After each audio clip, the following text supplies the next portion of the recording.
மார்க்கெட்டில் இருக்கக்கூடிய ஒவ்வொரு முதலீட்டாளருக்கும் நிறைய சந்தேகங்கள் வரும். பர்சனல் ஃபைனான்ஸை பற்றி, மியூச்சுவல் ஃபண்ட்ஸை பற்றி, டெட் இன்வெஸ்டிங்கை பற்றி, கோல்டை பற்றி, சில்வரை பற்றி, பிஎம்எஸை பற்றி, இண்டெக்ஸை பற்றி, போர்ட்ஃபோலியோ எப்படி உருவாக்குவது அப்படிங்கிறத பற்றி, நாம் எப்படி ஒரு பெட்டர் இன்வெஸ்டர் ஆகிறதுன்ற பற்றி இப்படி பல கேள்விகள் உங்களுக்கு வரும். இந்த கேள்விகளுக்கு ஈஸியாக விடை கிடைப்பது இல்லை என்று பலர் நம்மிடம் சொல்கிறார்கள். உங்களுக்காகவே ஆஸ்க் M2W எனிதிங் அப்படின்னு ஒரு ஹெல்ப்லைன் ஆரம்பிச்சிருக்கோம். இந்த ஃபார்மை நீங்கள் ஃபில் பண்ணீங்கன்னா ஆட்டோமேட்டிக்காக உங்கள் கேள்விகளை நீங்கள் அந்த ஹெல்ப்லைன் மூலமாக எங்ககிட்ட நேரடியாக கேட்கலாம். நாங்கள் உங்களுக்கு பதில்களை கொடுப்போம். இந்த ஹெல்ப்லைன் ஆரம்பித்து கிட்டத்தட்ட 2 வாரம் ஆகுது. சில நண்பர்கள் இதை யூஸ் பண்ணுறாங்க. இன்னும் நிறைய பேர் இதை யூஸ் பண்ணிக்கலாம். மார்க்கெட் இறங்க இறங்க உங்களுடைய கான்ஃபிடென்ஸை நீங்கள் மெயின்டைன் பண்ணணும், வளர்க்க வேண்டும், முதலீடில் ஜெயிக்க வேண்டும். அதற்காக தான் இந்த ஹெல்ப்லைன். வாங்க ஹெல்ப்லைன் மூலமாக பேசலாம்.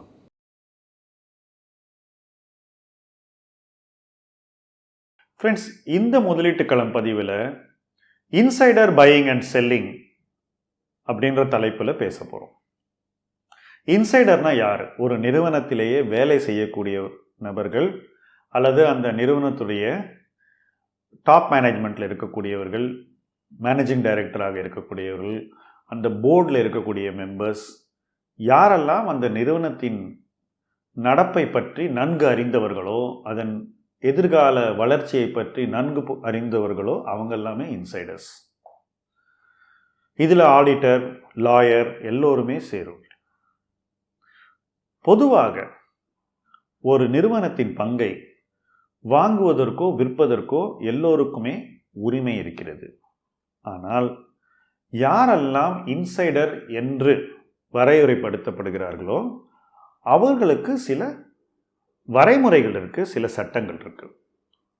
உதாரணத்துக்கு, இன்சைடர் என்று சொல்லப்படும் நபர் எப்போதும் வாங்கினாலும் விற்றாலும் உடனடியாக அதை நிறுவனத்தின் மூலம் ஸ்டாக் எக்ஸ்சேஞ்சுக்கு தெரியப்படுத்த வேண்டும். ஏன்னா அதுக்கு சில தெளிவான ரெகுலேஷன்ஸ் இருக்கு. எப்போ ஷேர் வாங்கினாலும் அல்லது விற்றாலும் அந்த இன்சைடர் ஒரு நாளைக்குள்ள அந்த தகவலை ஸ்டாக் எக்ஸ்சேஞ்சுக்கு சொல்லணும். ஒரு குறிப்பிட்ட காலகட்டத்துக்குள்ள ஸ்டாக் எக்ஸ்சேஞ்சுக்கு சொல்ல தவறுபவர்கள், ஒரு வாரம் அந்த மாதிரி ஒவ்வொரு இதுக்கும் ஒரு இது இருக்கு, காலகட்டம் இருக்கு. அந்த காலகட்டத்துக்குள்ள சொல்ல தவறுபவர்கள் அதற்கு தண்டனை அனுபவிப்பார்கள். ஆனால் குறிப்பிட்ட காலகட்டத்துக்குள்ளே நீங்கள் சொல்லிட்டீங்கன்னா எந்த பிரச்சனையும் கிடையாது. நீங்கள் தெரியப்படுத்துகிற அந்த தகவல் வெளியுலகில் பரவலாக எல்லோருக்கும் தெரிவிக்கப்படும். ஸோ ஒரு இன்சைடர் வாங்கியிருக்காரனோ விற்றிருக்காரனோ அந்த நிறுவனம் மூலமாக ஸ்டாக் எக்ஸ்சேஞ்சுக்கு தெரியப்படுத்தப்படும். அந்த தகவல் எல்லோருக்குமே பகிர்வு செய்யப்படும். அந்த தகவலை எப்படி நாம் புரிந்து கொள்ள வேண்டும்ங்கிறது தான் இந்த பதிவுடைய முக்கிய நோக்கம்.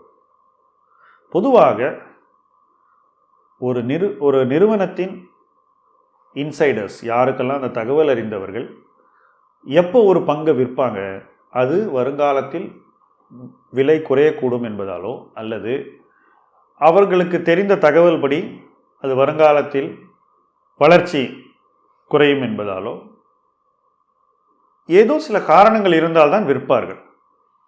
வாங்குவது வருங்கால எதிர்பார்ப்புகள் பிரகாசமாக இருந்தால் அதே நிறுவனத்தின் பங்குகளை அவர்கள் வாங்குவார்கள்.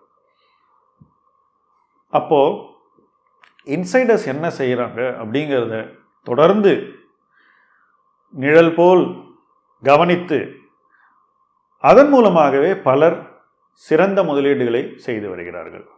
இது எல்லா நேரத்துலையும் ஒர்க் அவுட் ஆகும்னு நான் சொல்லலை. ஆனால் சில நேரங்களில் நிச்சயமாக இது நல்ல நிறுவனங்களில் இன்சைடர்ஸ் என்ன செய்கிறாங்க அப்படிங்கிறது மிக முக்கியமான ஒரு அறிகுறி. பல தடவை இன்சைடர்ஸ் விற்ற பிறகு பங்கு விலை குறைவதும் வாங்கிய பிறகு பங்கு விலை கூடுவதும் நடந்துதான் இருக்கிறது. இப்பொழுது என்ன நடக்கும் என்று இப்போ சொல்ல முடியாது. ஆனால் இந்த ஒரு செல்லிங்கை நாம் புறந்தள்ள முடியாது. இன்சைடர்ஸ் விற்கிறதுக்கு ஒரு காலகட்டம் இருக்குது. அதாவது ஒரு குறிப்பிட்ட காலகட்டத்தில் அவங்க விற்கக்கூடாது. அதுக்கு ஒரு விண்டோன்னு ஒன்று இருக்குது. அந்த காலகட்டத்தில் யாரும் வாங்குவதோ விற்பதோ செய்யக்கூடாது. அந்த காலகட்டம் ஒவ்வொரு காலாண்டு ரிசல்ட்டின் சமீப காலமாக இருக்கும் அல்லது ஒரு ஆண்டின் ரிசல்ட் வர்றதுக்கு முன்னாடி இருக்கும், அல்லது ஏதாவது ஒரு முக்கிய வெளியீடு வருவதற்கு. இப்போ நிறுவனத்துக்கிட்ட ஏதோ ஒரு முக்கிய தகவல் இருக்குது, அந்த தகவல்னால அந்த பங்கு விலையில் மாற்றம் வரும்னா அந்த காலகட்டத்தில் வாங்கவோ விற்கவோ கூடாது. ஸோ இன்சைடர் செல்லிங் பையிங்கை பற்றி பார்த்தோம். தொடர்ந்து ஸ்டாக் எக்ஸ்சேஞ்சில் இன்சைடர்ஸ் என்ன செய்கிறாங்க, ஒரு கம்பெனிலையும் அந்த தகவல்கள் பதிவு செய்யப்படுகின்றன.